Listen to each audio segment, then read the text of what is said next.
հարցեր եմ։ Շնորհակալություն։ Ես նախ կուզեմ կրոնագիտական երկու դիտարկում անել եւ հատկապես պատմագիտական ուսումնասիրություններում դրանք որպես խնդիրներ կարևորել։ Նախ ամեն ինչ պետք է դիտարկվի տարածության եւ ժամանակի մեջ։ Գնահատվեց, արժևորվեց հայոց եկեղեցու դերը նշանակությունը պատմական ողջ ընթացքի մեջ, բայց մի կարևոր հանգամանք կարծես թե մենք անիրավի անուշադրության ենք մատնում, այն գործընթացներն են, որոնք ընթանում են մոտավորապես 15-րդ դարից սկսած արևմուտքում եւ որի հետևանքները վերջին 200 տարվա ընթացքում մենք դիտարկում ենք նաեւ հայ իրականության մեջ։ Խոսքը վերաբերում է սեկուլյարիզացիային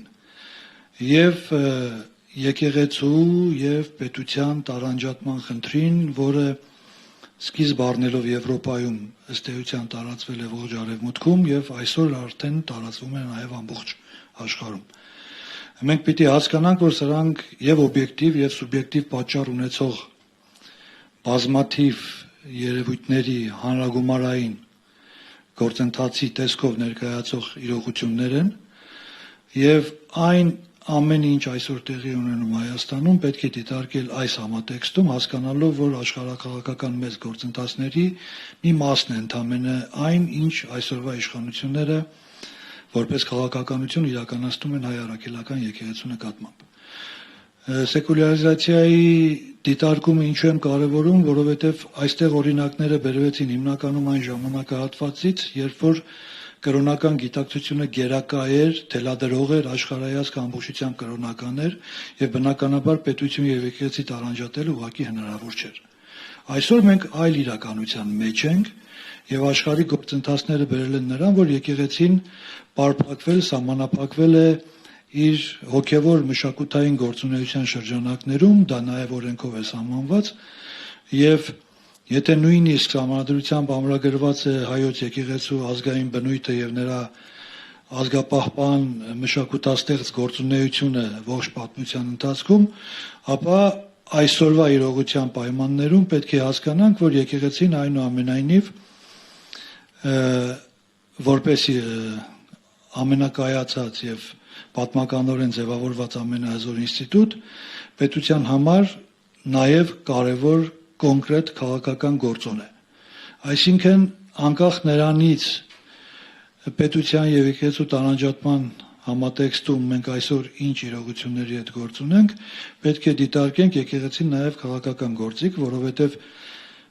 պետք է ընդունենք, որ հայ առաքելական եկեղեցին ամենամեծ հանրային կառույցն է հայ իրականության մեջ, հայ առաքելական եկեղեցին շատ ավելի մեծ է, քան նույնիսկ Հայաստանի Հանրապետությունը,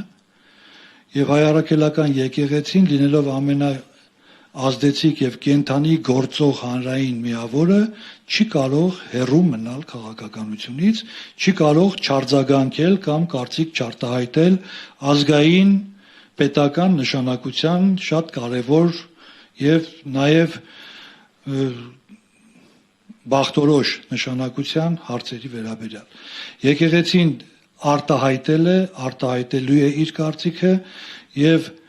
սուտ է այն թեզը, որ եկեղեցին չի կարող զբաղվել քաղաքականությամբ կամ եկեղեցին եթե անջատ է պետությունից, ուրեմն չպիտի զբաղվի քաղաքականությամբ։ Մեր խնդրեմը այսօր այլ հարթության մեջ է, երբ որ օրվա իշխանությունը ուղղակի իրեն նույնացնում է պետության հետ։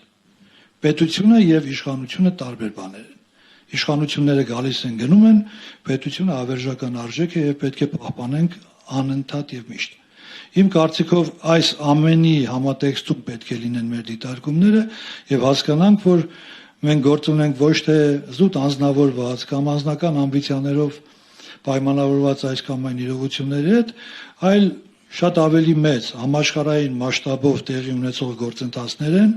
որի մի մասն էլ բաժին է ընկել մեզ եւ այսօր մենք այդ իրականության մեջ ենք։